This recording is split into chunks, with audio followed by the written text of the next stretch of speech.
Swastiastu. Sejarah akuntansi.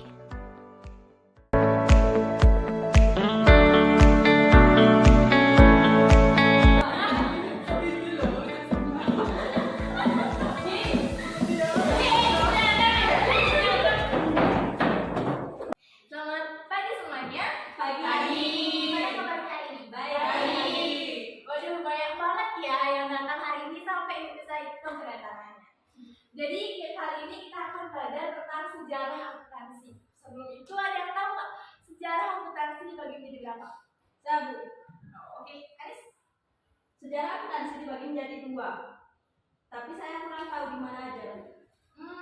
Ya, sejarah akuntansi dibagi menjadi dua.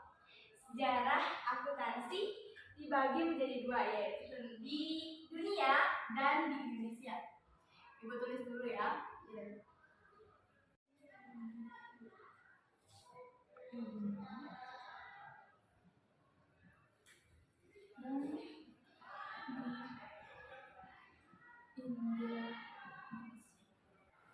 Oh, ternyata akuntansi itu sejarah juga.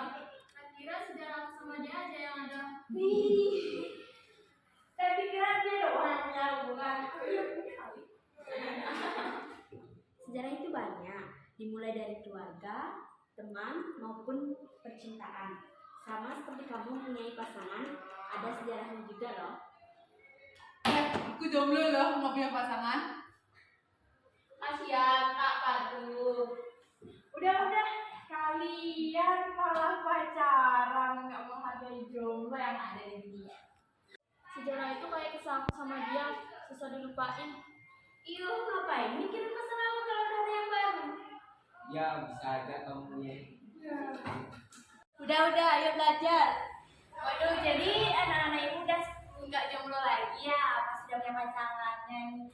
Jadi kalian tuh kalau pacaran yang positif ya, jangan aneh. Udah, sekarang kita lanjut ke sejarah akuntansi. Udah, dibuka nggak bukunya? Lihat, di sana ada sejarah akuntansi di dunia. Sejarah akuntansi di dunia dimulai pada tahun 1494, di mana ada seorang ahli matematika yang bernama Luca Pacioli. Di tanggal 1494, ahli matematika yang bernama Luca Pacioli menerbitkan sebuah buku yang berjudul, ada yang tahu? Aduh, masa nggak ada yang tahu?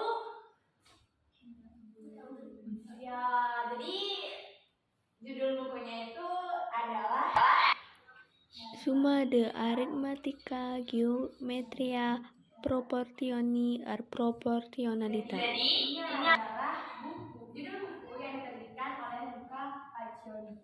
Panjang ya, sepanjang kisah kuda dia. Oke, jadi di dalam buku ini terdapat sistem buku berpasangan yang dikenal dengan Debré dan Query. Nah, di dalam buku ini Luca Pacioli juga mengatakan bahwa setiap ada transaksi keuangan yang harus dicatat di sisi debit dan kredit, dimulai dari Eropa hingga menyebar ke hampir seluruh daratan Eropa pada tahun 1500-an. Muncul sistem Belanda dan sistem Inggris yang dikenal dengan istilah sistem kontinental. Sistem kontinental itu terus berkembang karena pada saat itu muncul negara Amerika hingga tahun 1800-an sampai dengan 1900-an muncullah sistem aritmatika atau yang disebut dengan, ada yang tahu nggak? Saya Bu, Ya, tahu? sistem Anglo-Saxon Bu. Ya, betul sekali. Sistem Anglo-Saxon. Jadi, sistem Anglo-Saxon hingga sampai sekarang sistem akuntansi yang digunakan kebanyakan mengacu pada sistem Anglo-Saxon, maka terus berkembang hingga 1973. Dibentuklah Komite Akuntansi Secara Internasional atau ISA, dan muncul lagi pembaruan pada tahun 2001 dan yang disebut dengan IFRS dan IASB. Jadi banyak banget ya sejarahnya, dari tahunnya, siapa yang buatnya, dan berkembangnya. Lanjut ke materi selanjutnya, ada yang mau nanya nggak tentang sejarah akuntansi di dunia?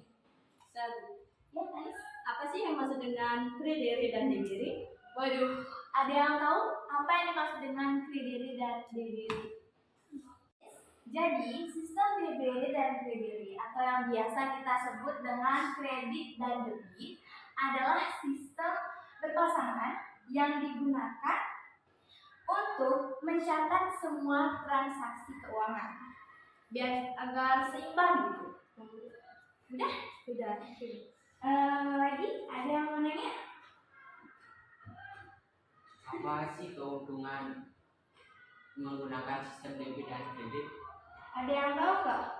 Apa sih keuntungannya kita ngelakuin transaksi dari debit dan kredit? Saya Bu.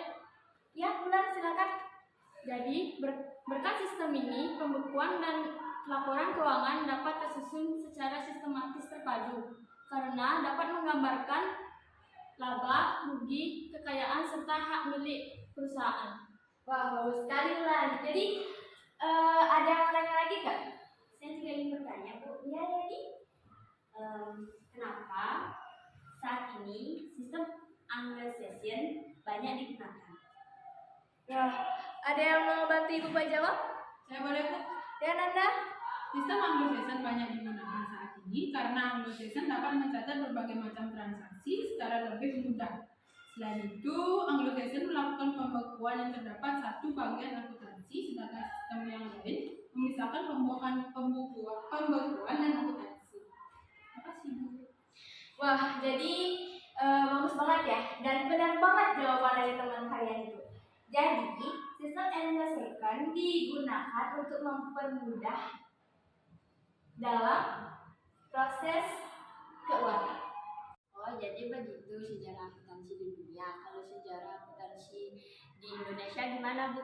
Nah, jadi sejarah akuntansi di Indonesia dimulai pada tahun 1642, di mana pada saat itu penjajahan Belanda saat itu masih ada VOC.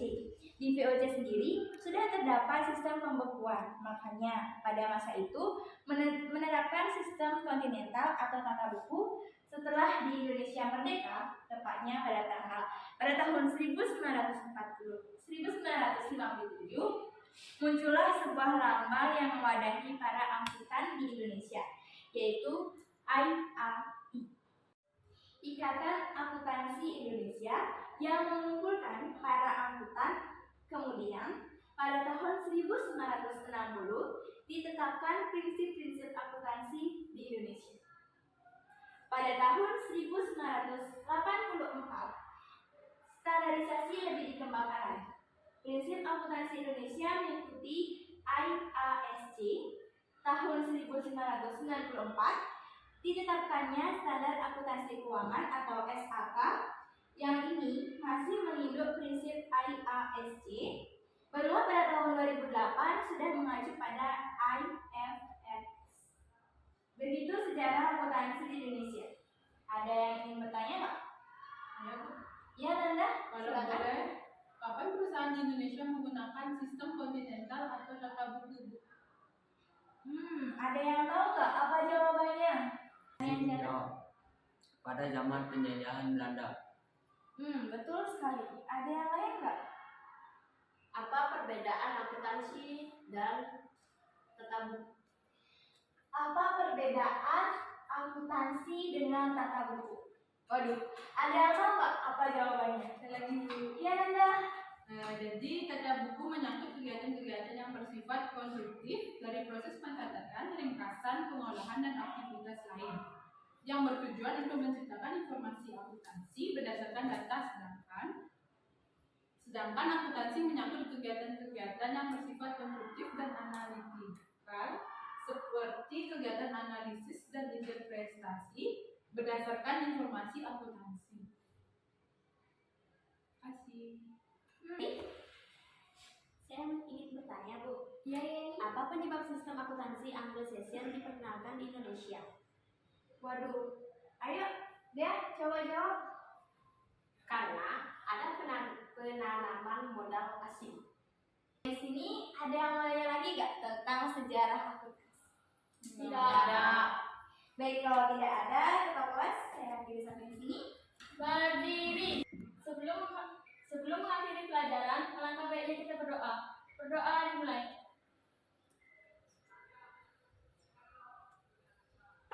Berdoa selesai. Aturan Parang Santi. Om Santi Santi Santi Om.